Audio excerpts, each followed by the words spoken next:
Hey guys, OGalbina here, bringing you guys our SBT Conquerors draft analysis. Yes, draft analysis for Showdown League, which is definitely really interesting and not something that we've typically done before. So I kind of want to talk about it a little bit before we jumped into our actual draft pick itself.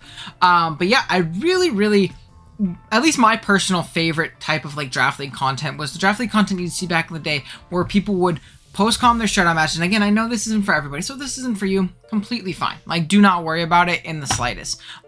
But I want to, let me leave this because I was kind of, whatever. I really want to give more of an analytical side to my content, kind of go through post-com games, post-narrate them, give you more an in-depth thought process on to like why I'm clicking the moves that I'm clicking, what's going through my head, what should be going through my opponent's head, and kind of giving you that more in-depth look at it to be a little bit more educational in my content. A lot like draft content used to be, especially like Showdown stuff, and I think this could be a cool addition to the community. And again, I totally get if it's not for you. I usually do Wi-Fi battles, Wi-Fi content, more discussion type videos like that, so if it's not for you, no worries, you don't gotta watch, but I'm gonna do this at least for me. I really do enjoy content like this, and I want to kind of put my own spin on it and try it myself. So we're gonna be trying that with this season SBT, particularly because I absolutely love my team. I think my team's crazy, like really good, and I've been really enjoying playing with it so far. So I figured if there's ever a league for me to start with content like this, it's gonna be this one. So if you guys do enjoy, if you're excited for content like this, be sure to drop a like, as well as subscribe to the channel. We're pushing towards 700, and I'd really appreciate you if you help us out along that journey.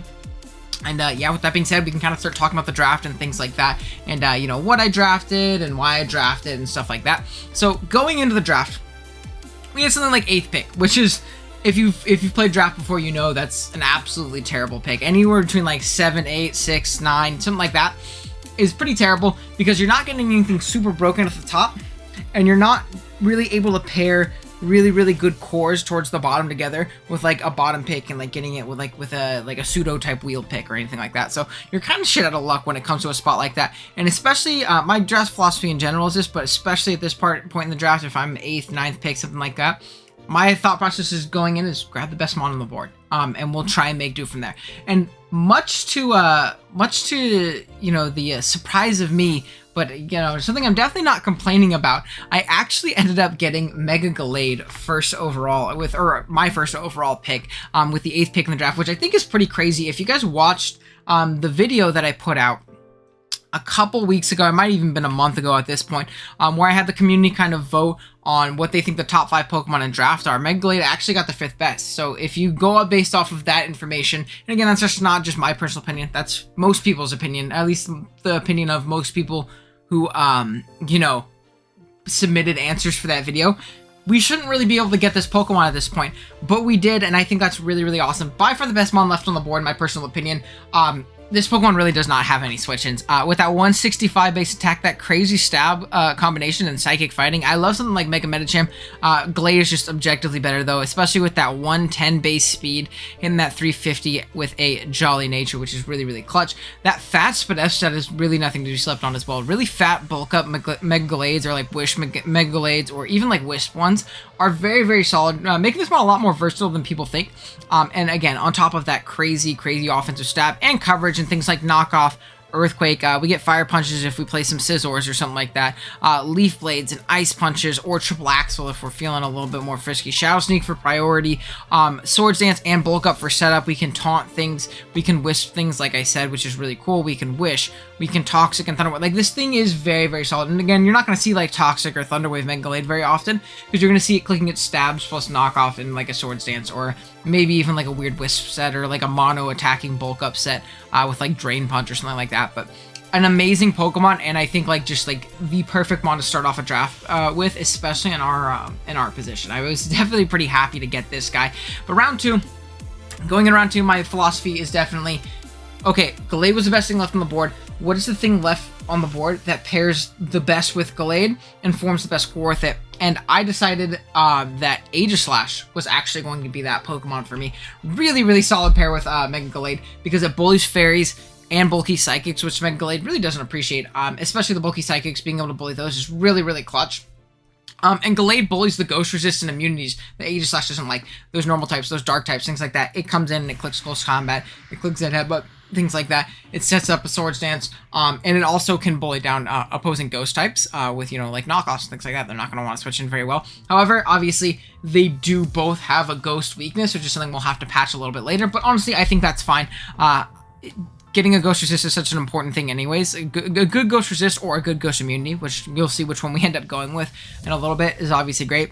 Obviously, Aegislash on its own, still a great Pokemon. You see that 140 in its defenses, as well as in its attacks when it's in Blade form. King Shield is a great move, just a really, really great version of Protect. We can Toxic King Shield things or Subtoxic Protect things. We can click Spec Shadow Ball or Choice Band Shadow Claw or something like that. We have Shadow Sneak for priority. We can set up with Swords Dance. Metal Sound is a really cool AG set. We have Close Combat as well as like Sacred Sword, I guess Brick Break, or fighting coverage for those darks and normals. If we don't want to make the double Dark Glade, we can just click a button with here with Big AG here and do a ton of damage. We can Iron Head or Flash Cannon. Really, really versatile Pokemon. Really, really great bulk and really great offenses, and it's just a great pair with Mega Glade. So I was definitely really, really happy with this pick at pick 2. This one's not as crazy to get this in round 2 as something like getting pick 8 Mega Glade, but I'll definitely take the AG Glade pairing. I think it's really solid together. Next up, though, I want to get a little bit more speed. I want to get some hazard support for my team, and I wanted to get a Pokemon one that kind of bullies those ghosts that Glade and AG don't appreciate the most. While they both can hit them, it's good to have another thing that can hit them, and this is technically a resist, though. Obviously, I said either having a good ghost resist or a good ghost immunity is really important. We kind of went the route of getting a good ghost immunity opposed to getting a good ghost resist. I drafted Greninja, and I haven't used Greninja in so long. I'm so ridiculously excited to use this Pokemon. Obviously, it hits very hard. Despite its 103 base special attack, it still, does a decent chunk with high base power moves, life orbs, and specs, and things like that. But that 122 speed tier is really clutch. It secures us that 115 speed plus bomb, which I think is really important to have in a format like this. It gets spikes, which is really, really solid. For things like Glade and AG. They love that spike support, or either forcing boots on Pokemon, and Glade can still knock things off, which is, again, really, really clutch. We obviously have great coverage and, our stabs in, like, Dark Pulse and Hydro Pump and Surf, but we also get Ice Beam and U-Turn. We can Rock Slide things. We have Shadow Sneak for priority if we ever really need it, but we're really fast Taunter, and not only spikes, we get T-Spikes as well, which I think is really clutch. We have a fast Toxic, and again, that fast Taunt is really clutch, and just that amazing speed tier on top of its ability to break through Fat Ghosts and things like that is great. And it also does break down Fat Psychics as well.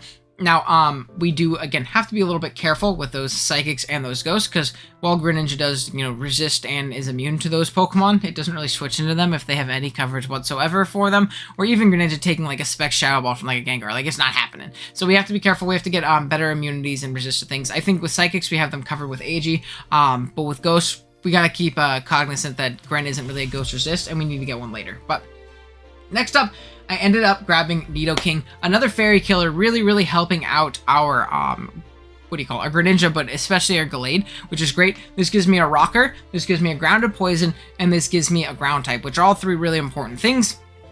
I had no rocks up to this point, and my Steel type doesn't get rocks, so that's something to keep really aware when you draft something like Aegislash, or like a Celesteela, or a Zygarde, I guess, from the Ground type perspective, is having those typings and not knowing rocks is a bit of a detriment to a team, and especially when it comes to drafting. You're gonna have to draft a specific way, but I'm definitely happy with round 4 Nidoking, because you typically see it go a little bit earlier sometimes. I see it go in round 3 a lot, to be completely honest. So I'll definitely take this. Really, really good Fairy Killer. It gives me rocks and T-Spikes, like I said, and it clicks buttons and it breaks. I'm really excited to use this thing. I haven't used it for a full season. I've used it in like some team tours and things like that recently, but nothing too crazy. But between Earth Power and Sludge Wave, as well as Ice Punch or Ice Beam and Flamethrower and Thunderbolt and Shadow Ball and all this crazy coverage that it does get, that Gen 1 coverage, this thing is really, really hard to switch into. And then despite it having only base 85 special attack, that on top of a Life Orb plus that sheer force ability, not Body Press, which I actually didn't even know it got. That's funny.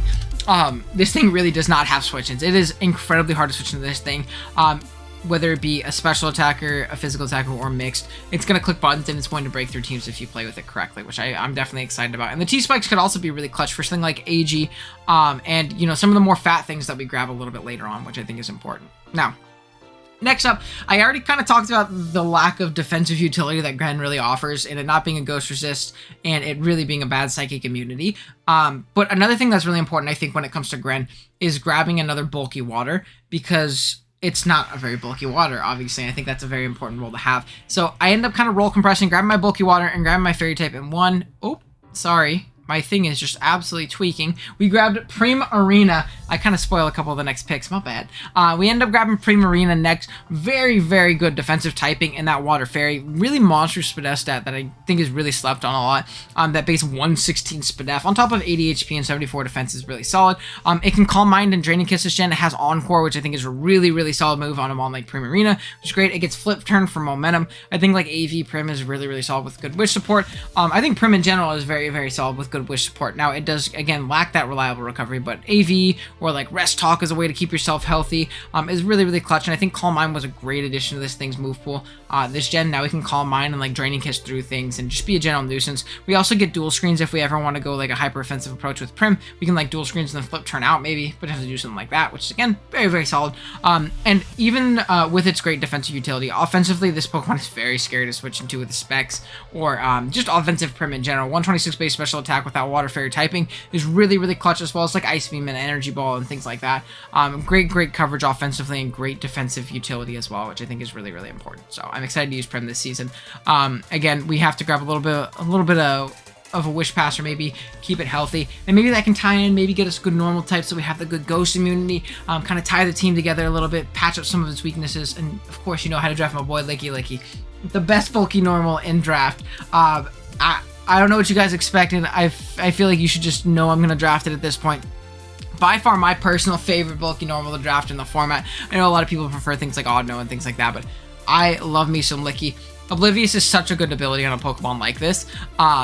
You know, allowing it to not be taunted or intimidated if you're like a Curse or Swords Dance variant, which is, again, a very, very solid aspect of Licky that I think some people sleep on, because sometimes people just don't have the means to break Licky very well, and if you start setting up, it's going to start cleaving through teams and stuff like that, even if it's not invested, which it typically isn't. But Oblivious, amazing ability on a Pokemon like this.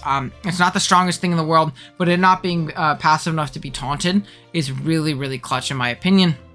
As well as having Cloud9 for potential anti-weather shenanigans, things like that. We can body slam things, we can facade things, we can throw up wishes, we can throw up heal bells to give ourselves a cleric as well. And getting that good wish passer is really clutch for things like Prim and Aegislash especially, but even potentially like a bulky Nidoking, or potentially like a what do you call it? A Gallade. Like, say a fighting type comes in hard on Licky, we click Wish, and we have a pretty free Wish Pass into our Gallade to get in for free, and click a button, which is really, really clutch, I think. And having Heal Bell as well for, like, potential burns on Gallades and, you know, Aegislashes or Toxics on my Primarina and things like that, as well as later Pokemon, is really, really clutch in my personal opinion. We can also be a nuisance and just knock off items, which is something that Licky is great about, and it gives us that ghost immunity, and that good ghost, you know, wave beating a good ghost type that Gren doesn't do, which I think is really, really important. So Licky really does tie this team together. Pretty early for it in some people's opinion, but I really wanted it and I didn't want it to go somewhere else, so I grabbed Licky, of course. But next up, oh my gosh, my computer is tweaking. We grabbed Salamence, the channel mascot, my boy, Big Mence. Absolutely phenomenal mod. It gave me a really solid base 100 speed tier, which I think is really solid. It gave me a good win con, like, you know, setup, threat, and Dragon Dance, and obviously Intim giving it itself, you know, abilities to Dragon Dance up, or Moxie kind of compounding boost after you get that one Dragon Dance is a great way of just cleaving through teams, and really just decimating them. But also it gives me great defensive utility. This thing is another Wish Passer. I don't think it gets Heal Bell. I know a lot of like those XD Gale Dark spawns get Heal Bell. It does not, but it does get Wish, which I think is really, really cool, as well as great special coverage. This thing getting Hurricane and Air Slash this gen, as well as having fire coverage on the special side, dropping big Dracos. Not only is it good defensively, like from a special attacking perspective, but from like an offensive breaker, like from the special side, it's really, really solid. That base 110 special attack is not that bad. Like the 135 is obviously stronger. 110 is not weak. So whether it be a special breaker, physical breaker, or mix, it's great at all three in my personal opinion. It also got flying physical stab that isn't fly this gen, and dual wing beat, which I think is really, really clutch. And obviously Earthquake is a great way to break through steels and rocks and things like that, or they're going to resist your, what do you call it, your flying coverage. You know, and just a great Pokemon overall. Offers great defensive utility, offensive utility. I love Mence. I preach, you know, drafting it. I think it's really, really solid if you use it if you take its versatility into account and use it other than just like Dragon Dance, Herder, Sweeper. I think Mence is really, really good. So I'm excited to use it on this team and kind of showcase how good it is again.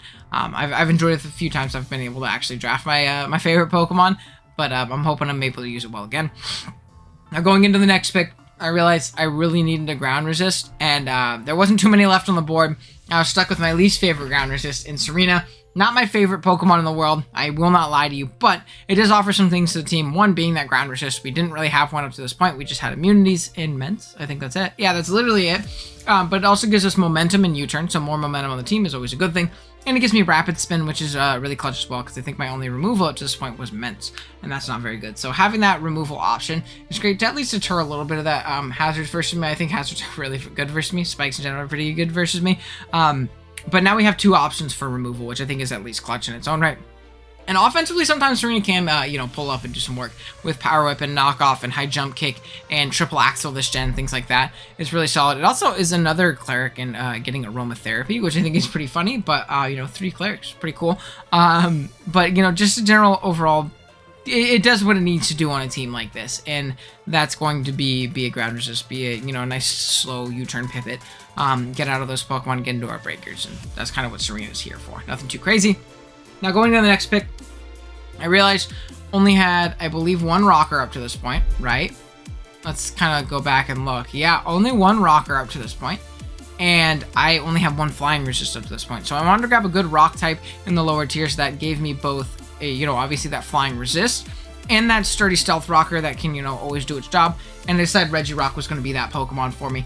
Really, really bulky and annoying from the Fizz-Def side. It gets Body Press this gem, which is actually a really cool tool for it, whether it be Curse or I believe it also gets Iron Defense. Yeah, it does. But we can also Curse up. We can also be offensive Regirock and just, it's solid coverage and, Rock plus Ground plus Fighting, things like that. It gets the Elemental Punches, like Fire, Ice, and I believe Thunder Punch as well. It does. It can Thunder Wave things, it can Toxic things, it can Stealth Rock up, it can be like AV and Power Up Punch and things like that. Just an overall solid low tier rocker, which I think really does fit the team well, and appreciates that Wish Pass from Big Licky as well, which I think is pretty clutch. So not too much to say here about Regirock, but it gives me another rocker, which is really important when my Steel type can't rock up. So we have 2 at least, which is really clutch. Now, lastly, I wanted to grab a good Fairy Resist, and I wanted to have another way of like reliably breaking fat steals outside of Glade, because if you look at my team, a lot of the Pokemon appreciate those fast steals getting broken, things like Ments, things like AG even potentially, but I only have 1 way of really breaking through them and bullying them, and that's Mega Glade. And we also don't have a lot of Fairy Resist, we just have Aegislash, so I wanted to kind of take a little bit of pressure off of Aegislash defensively, and I also don't have any Ice Resist outside of Aegislash, or at least any Freeze Dry Resist, and everything gets Freeze Dry this gen, it feels like. Everything that can use Ice moves, at the very least. So we have Prim and AG, and then only AG as a Freeze Dry Resist, so I want to get another Ice Resist as well. And there was a Pokemon at the bottom of the tier list that I actually feel like is pretty solid and pretty slept on. Never really drafted. Super sick design, too. That's going to be my boy Centiskorch. Like I said, it offers me those resistances to, Ice and Fairy, as well as a Steel Resist, and a great way of breaking through those typings, which I think is really clutch. Fire plus Bug is a really good offensive typing. Now, obviously, this thing is going to be 4 times weak to Rock, but we have Heavy Duty Boots as an option. We just have to avoid knockoffs, or, if we're not bringing Boots, we have to make sure that we spin away, things like that. But 115 base attack and that 100 HP with, solid SPDF, pretty bad defense, but HP kind of makes up for it. This Pokemon's pretty solid. I do like it with a good Wish Pass from Licky. It also has, it's a potential Fire immunity, which is really clutch in Flash Fire, or Flame Body to burn things if they want to, go for U-turns. We can punish U-turns and things like that, which is, again, really, really clutch. I like this Pokemon a lot. Fire Lash is a great move. It's actually pretty hard to switch into this Pokemon with Fire Lash plus its bug coverage plus like Power Whip for like, bulky rocks and stuff like that, which would resist both of those typings, as well as having Will-O-Wisp and Knockoff and, things like that. It has Coil as well. We can Leech Life or Lunge for our Bug Stab. Really, really solid Pokemon. I actually really like Centiskorch. I'm excited that it fit on the team so well, because I've kind of been looking for an excuse to draft him for a while. So, he definitely fits. But that's going to be your SBT season for this season. I think it's Season 9, Conquerors Division. We're in the top division. Let me know if you guys are excited for this run. I'm going to be uploading them weekly. They are going to be in a post-com style. So again, if that's not your cup of tea, that's totally fine. I understand. But, I wanted to upload more stuff like this because I really enjoy content like this. And, I should upload content that I enjoy, obviously. But they'll go up weekly. Week 1 will go up probably next week on this same day. Should be Tuesday when I'm uploading this. And, yeah. Thank you guys so much for watching. If you enjoyed, again, drop a like, sub if you're new. And I'll see you guys with week 1 next week. Later.